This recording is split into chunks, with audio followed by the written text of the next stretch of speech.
Olá pessoal, estamos aqui reunidos em San Antônio para fazer uma breve cobertura das principais aulas daqui do dia de hoje, quinta-feira. Estou aqui com o meu amigo, Dr. Felipe Hades, que é oncologista clínico do Hospital Oswaldo Cruz e da CPO Oncoclínicas. Tudo bem, Felipe? Tudo bom. Então, eu queria comentar com você alguma coisa rápida em relação ao dia de hoje. E o primeiro assunto que vem à tona foi aquela aula sobre neoadjuvância hormonal. Essa aula foi dada pela Ingrid Maia e eu achei que ela fez uma comparação muito interessante. Ela fez um histórico dos estudos de neoadjuvância hormonal e ela enfatizou muito nesses estudos a importância do KI67 e do PEP score. Além disso, ela fez uma correlação usando o estudo o POETIC, um dos estudos de vários que ela mostrou, mostrando que se você fizer uma correlação entre a variação do KI67 antes da paciente iniciar o tratamento e durante o tratamento, se você tem ele baixo e mantém baixo, ou se você tem o KI67 alto e ele fica baixo, ou ele é alto e permanece alto, você tem, e junto com o PEP score, você tem uma correlação prognóstica.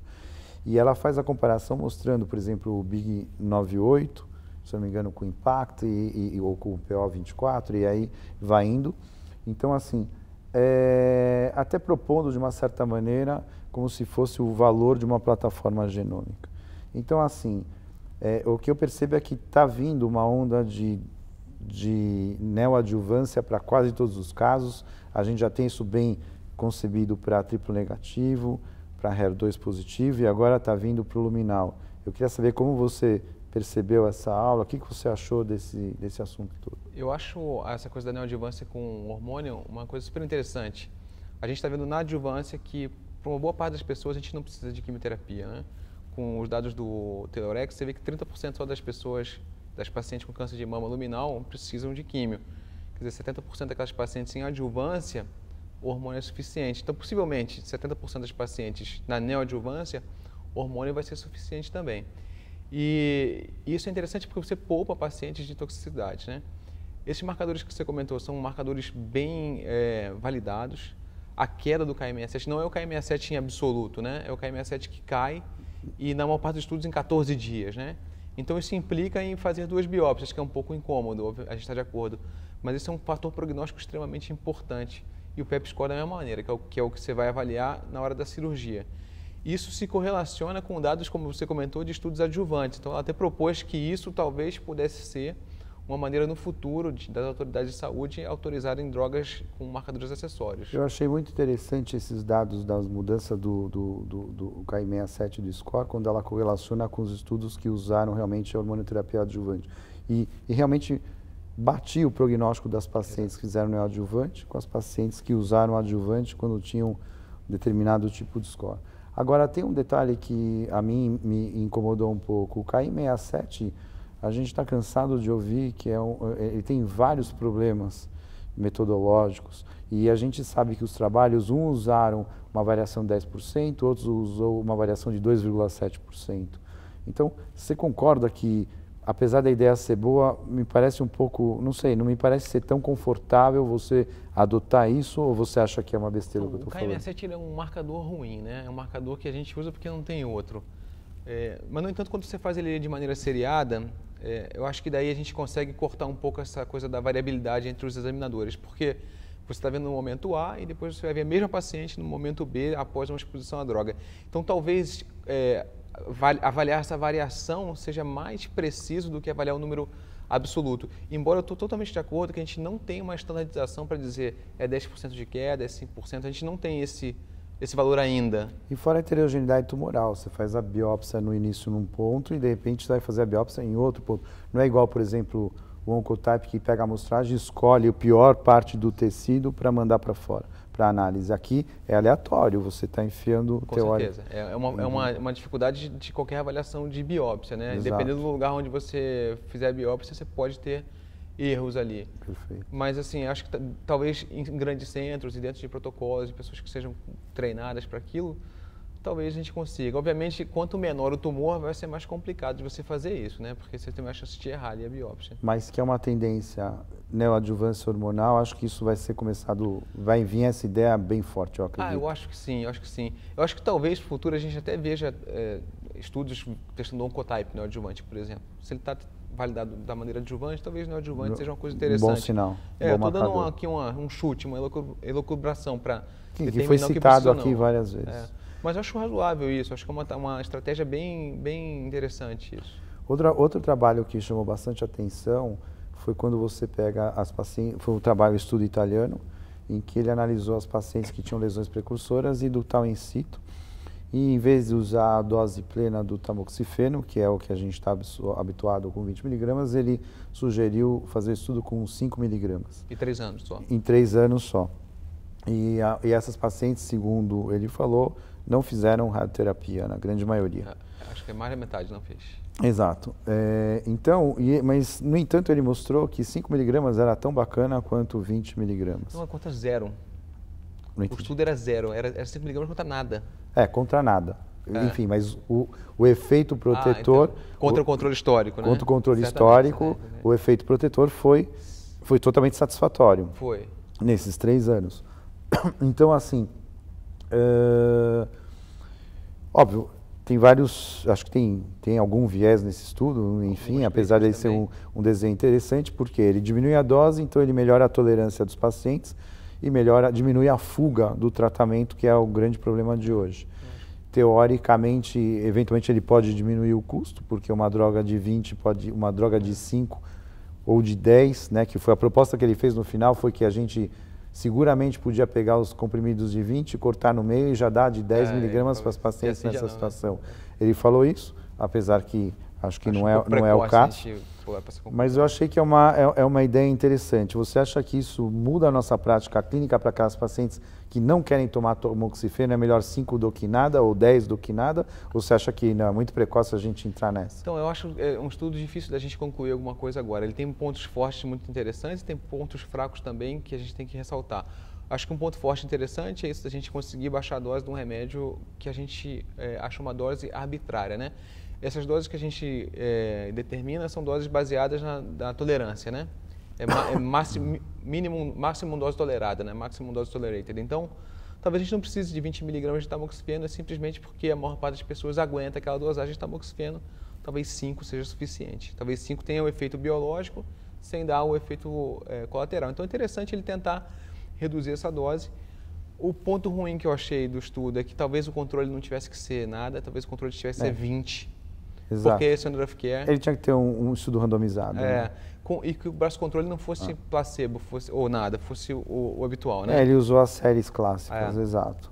Mas, ok, a gente tem um dado interessante. Eu não acho que isso é standard of care hoje, mas eu acho que se você quiser fazer esse tipo de tratamento e a paciente está tendo muito efeito colateral, talvez individualizando, a gente possa reduzir a dose para uma paciente ou outra, sabendo que a gente não está 100% seguro com essa dose, mas, assim, se é isso ou nada, talvez seja melhor a gente reduzir dose, sabendo que existe pelo menos um respaldo. Tem um mínimo de respaldo. Que tem um estudo que tem 500 e poucas pacientes, não é um estudo também insignificante, né? Outra aula apresentada aqui chamou a atenção foi a meta-análise do Early Breast Cancer Group, em cima da hormonioterapia adjuvante. E eu achei interessante, porque, na verdade, quando ele compara tamoxifeno, inibidor de aromatase com tamoxifeno, inibidor de aromatase estendido ou não, ele mostra que o tamoxifeno veio muito bem em todas as séries dessa meta-análise, que tinha mais ou menos 22 mil mulheres analisadas, e que a diferença em relação ao inibidor de aromatase era uma diferença muito pequena. E chamou a atenção também para mim que as pacientes que eram linfonodo negativo, o tamoxifeno foi muito que bom. Não precisaria entrar com o inibidor de aromatase. Exato. Agora, você que é um pleno conhecedor de estatística, né? qual é a tua crítica, ou como você viu esse estudo, ou se você... O que você acrescenta aqui para a gente? Eu acho que todos os estudos que a gente vê o Early Breast Cancer Collaborative Group, ele faz esse tipo de coisa a cada 5 anos, né? Pega todos os dados, compila e faz uma meta-análise. São estudos importantes, mas a gente tem que entender que quando você pega todos os dados, junta tudo e faz uma conclusão, você dá um grande cinza, né? Você tem casos que são pretos, são brancos, mas quando você junta tudo, é uma conclusão geral que talvez não se aplique para a população como um todo, né? E uma das coisas que eu não gosto dessas análises, de todos os estudos de extensão de tratamento, é que é incluído nesses estudos o evento de câncer contralateral como um evento de recidiva. E que talvez não seja um evento de recidiva, seja uma outra doença. Então, a gente está querendo estender o tratamento para fazer uma quimioprofilaxia para outra mama, ou a gente quer só evitar a doença invasiva? Porque se você tira essa doença contralateral, os estudos vão ser praticamente todos negativos e a gente está de acordo que é tóxico esse tratamento quando você estende, né? Sim. Em particular, a inibidor da aromatase, que você tem mais risco de fratura, aumentava em 2%. Ele reduzia em 2% o número de novos casos e aumentava em 2% o risco de fratura. Então, assim, a gente pode questionar um monte de coisas sobre se vale a pena ou não vale a pena botar câncer de mama contralateral, mas vamos dizer que a gente está de acordo que o estudo é positivo, esse é um endpoint validado. Eu faria o tratamento estendido apenas para os pacientes que estão tolerando e não estão tendo efeitos colaterais, porque o benefício não é tão grande assim. Sim. E existe uma possibilidade de malefício tanto na qualidade de vida quanto em fratura. Então ali eu jogaria mais com a coisa da toxicidade do que com a coisa do benefício por si só. Eu gostei desse estudo da força do tamoxifeno, me surpreendeu um pouco, porque a gente jogou o tamoxifeno para segunda classe, né? Segunda categoria. Sempre a preferência em maneira geral é para o inibidor de aromatase. Mas eu achei que esse estudo deu Não, porque a gente fala assim, não, o inibidor da aromatase é melhor do que o tamoxifeno. Mas é quanto melhor? Ele não é tão melhor assim. Exato. Então a gente não tem que ficar culpado e falar, eu vou fazer tamoxifeno, eu estou subtratando. Eu acho que baixa o risco, não, você dá para se sentir confortável que está tratando bem. Né? Tamoxifeno, eu sempre falo para meus pacientes, essa é a droga que mais salvou vida na história da oncologia de mama. Foi tamoxifeno, sem dúvida nenhuma, né? Desde 1970 a gente usa com muita segurança, um remédio que reduz dramaticamente o risco de morte na adjuvância, é um remédio muito bom. E acho que o último estudo vale a pena comentar rapidamente, mais pela ideia, porque que é o SOLAR, que ele usou o apelizib.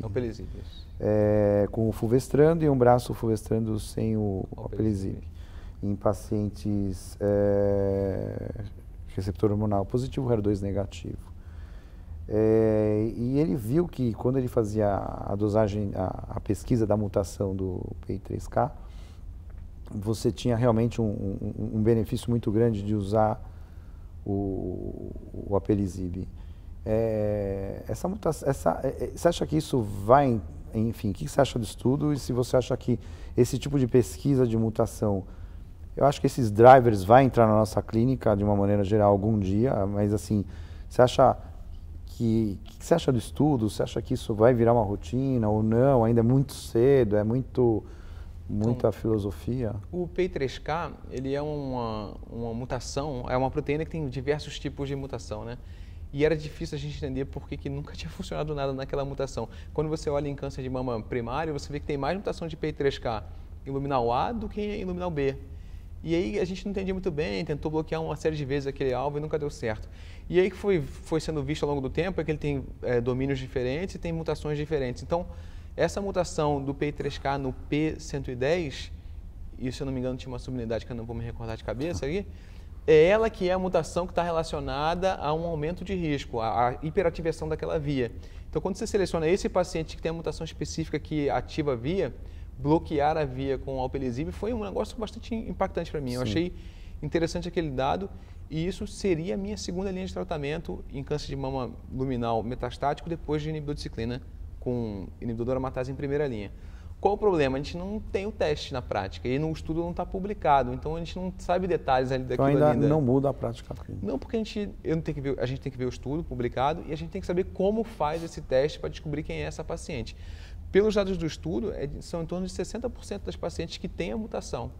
Então é interessante a gente ter esse método para poder selecionar quem é o paciente que vai ser tratado com aquele remédio que vai se beneficiar desse tratamento. Perfeito, acho que com isso a gente cobre praticamente a maior parte. Felipe, super obrigado. Obrigado aí pelo convite. Obrigado, até a próxima.